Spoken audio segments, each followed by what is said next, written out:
Hi everyone, in today's video I'll show you guys how you can add member tag in WhatsApp group. Well, it's quite easy. So first of all, simply open your WhatsApp and then open the group that you want to add your member tag to. Just like this, here you can see I have opened the group, and now in order to add your member tag, tap on the group icon on the top right here. Then the settings of your group will be open, from which scroll down until you see the members option, and in here you can see this is your account and you can see the option of add member tag.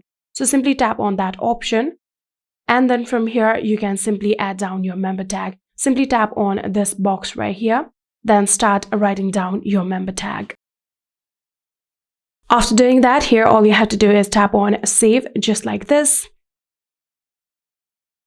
And here you can see you have now successfully added your member tag. So if you ever want to just edit it, you can again tap on it just like this.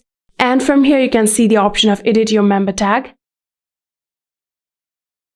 And then again you can edit your member tag. Just like this, and then tap on save. And just like this, you will be able to add your member tag in WhatsApp group. I hope this video was helpful to you guys.